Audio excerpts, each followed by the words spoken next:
Makna tersembunyi Alkitab menggali mutiara-mutiara kehidupan yang tersembunyi dan terpendam dalam kitab suci. Apakah tanda kehadiran Allah sering kita lewatkan?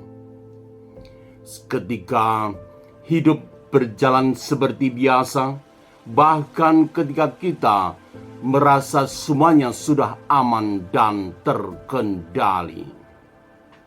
Selamat datang di channel Makna Tersembunyi Alkitab. Sabtu 10 Januari 2026, kita diajak masuk lebih dalam ke makna sabda yang mungkin sudah sering kita dengar, tetapi belum sepenuhnya kita resapi. Sabda dan keterhubungan makna. Yesaya bab 52 ayat 7. Betapa indahnya di atas gunung-gunung kaki orang yang membawa kabar baik, yang memberitakan damai sejahtera. Dalam bahasa Ibrani, ayat ini memakai kata Shalom yang berarti seperti diketahui dalam kehidupan sehari-hari, damai sejahtera. Bukan sekedar ketiadaan konflik, melainkan keutuhan hidup, keteraturan, dan keseimbangan yang lahir dari kehadiran Allah. Shalom menunjuk pada pengalaman konkret umat yang hidupnya dipulihkan dan diarahkan kembali oleh Allah. Sementara itu, dalam Injil Lukas bab 5 ayat 16, namun Yesus mengundurkan diri ke tempat-tempat sunyi dan berdoa. Dalam bahasa Yunani, Injil ini menggunakan kata anakroreo yang berarti menyingkir atau menarik diri dengan sadar. Kata ini menekankan tindakan relasional dalam arti atau dalam konteks memberi ruang bagi Allah agar relasi dengan Allah tetap jernih dan terpelihara.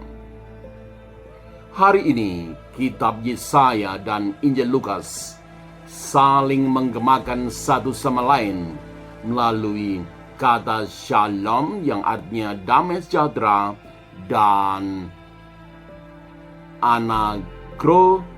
anakoreo yang berarti menarik diri. Keterhubungan kedua istilah ini menunjukkan bahwa damai sejati lahir bukan dari kesibukan, tetapi berani berhenti, berani meluangkan diri, berani memberi ruang bagi Allah dalam keheningan yang disengaja. Letak tradisi suci. Kitab Yesaya disusun sekitar abad ke-8 sampai ke-6 sebelum Masehi. Namun, jauh sebelum menjadi teks tertulis, iman semacam ini, iman akan shalom, telah dihidupi dan diwariskan dalam pengalaman konkret umat Israel. Injil Lukas yang ditulis sekitar tahun 80-90 Masehi lahir dari refleksi komunitas yang melihat bagaimana Yesus sendiri menjaga relasi dengan Bapa di tengah pelayanan yang padat. Melalui tradisi suci, para bapa gereja menegaskan bahwa keheningan merupakan ruang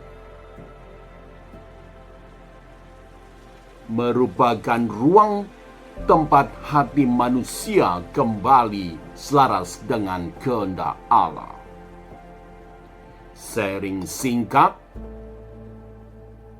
sebagai dosen, saya semakin menyadari bahwa kesibukan intelektual dan profesional mudah sekali membuat kita merasa produktif, tetapi tidak selalu utuh. Semata-mata mengikuti ketentuan yang ada, dunia akademik di zaman sekarang ini menuntut kecepatan, respon cepat, dan target yang jelas. Namun, iman mengingatkan bahwa tanpa jeda reflektif, kita justru kehilangan arah. Saya juga melihat banyak orang lintas generasi yang lelah bukan karena terlalu sedikit waktu, melainkan karena terlalu sedikit ruang hening.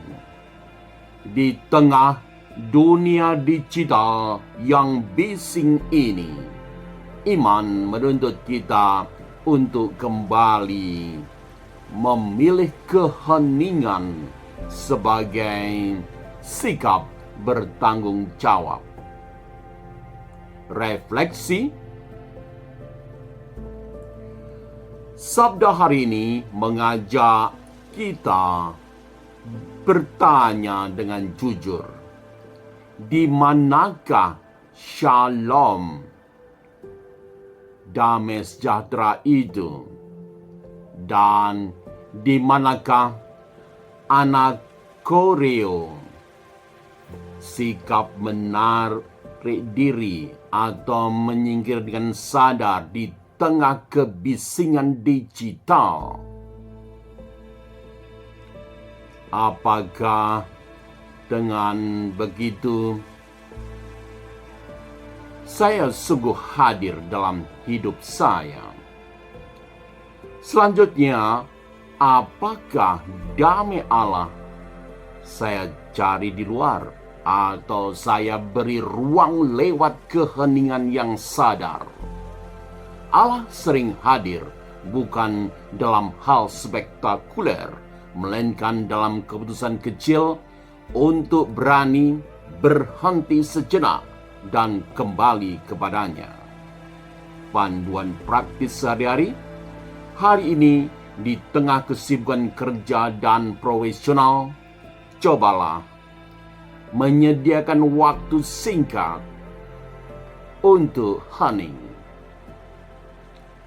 Mematikan notifikasi, menunda reaksi, dan memberi ruang bagi doa sederhana.